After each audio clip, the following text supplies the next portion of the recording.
And I just didn't have like the vibe that I got from her. I mean, right away when I talked to her, like there was a connection and I felt it. I was always curious kind of about how the tours went. I mean, I was myself skeptical of how the company operated. Yeah, like when John had me create like a list of the 1,000 hot, most beautiful women on the site. And there was like 15,000. I mean, there was way more than that. I couldn't create a list. I was just sitting there like, I don't know, I was 16 years old. So I was stuck there trying to figure it out, and I was like, I don't know. I just picked as many as I could, like rationally from each country. But then I started thinking, I was, how legitimate is this? Are all these women really interested in meeting these men? And, I didn't like question him or anything like that, because I was working. So I started to understand the process, and I was a receptionist. I was starting to talk to guys who've been out there and guys who haven't been out there, starting to really understand like what their mindset was.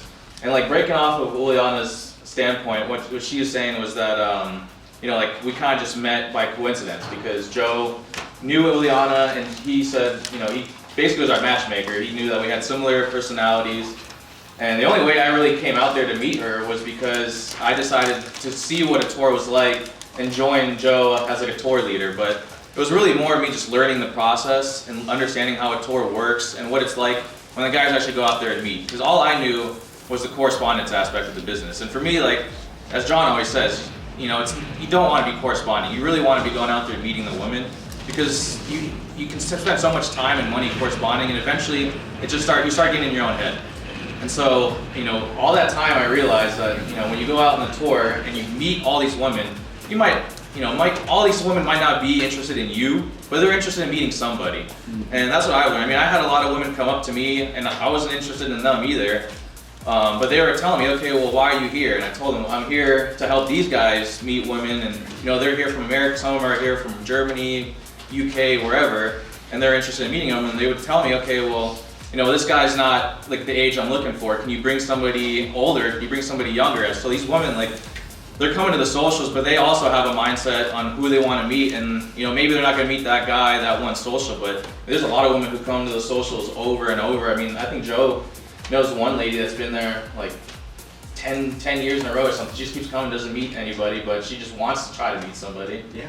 So, but she's got her mindset, and some guys have their mindset. So when I came in there and did that tour, the first tour, I had a good understanding of it, and then I did another tour with one of our individual group tour operators, Anna.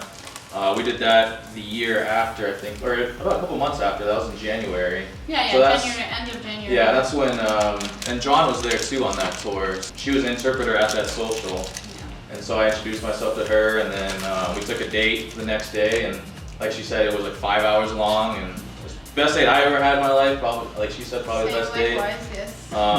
Yeah, and then after that, I mean, I had a good feeling. I mean, I was only going to be there for like 5 days, and I was going to go to Odesa after that, so I had no idea like what was going to come out of it, but I figured, I had a good feeling about her, so I was going to at least put all my eggs in that basket after I already went through the social. And at this point, like, I went to one social with Joe, and I met some women there, went on some dates.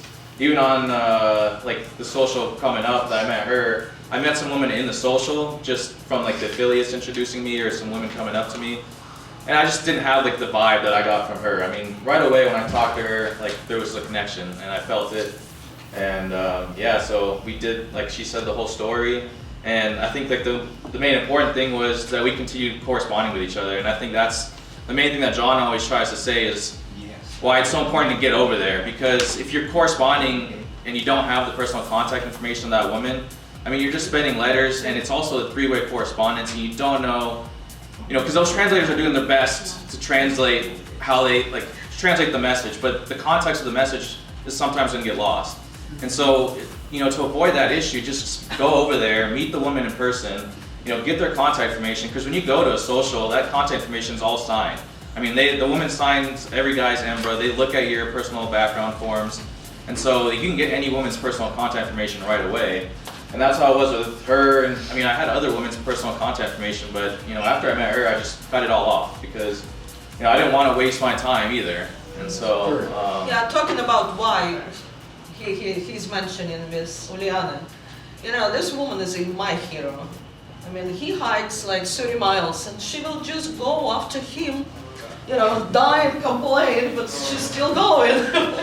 All right. So it's Go amazing. ahead, finish up. But yeah, so I mean, I think that was the main thing is you get like their personal contact information because you never know what's going to happen. We had no idea COVID was going to happen. I mean, at that time we met, COVID didn't exist. We were making jokes about it. I got sick in Ukraine at a ski resort, really bad, and I actually think I got COVID. But all the Ukrainian staff was like, ah ha ha, you have COVID. I'm sitting there like dying for 2 straight days, and the next thing we know, a couple months later, we can't see each other.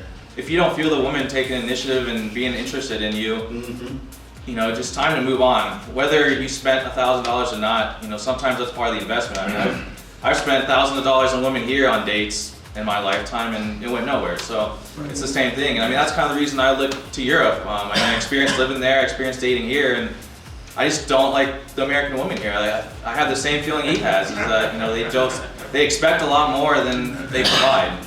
And I mean, here or European women or Asian women, Latin women, they don't have that expectation behind it. They want to be there for you. They want to be a team.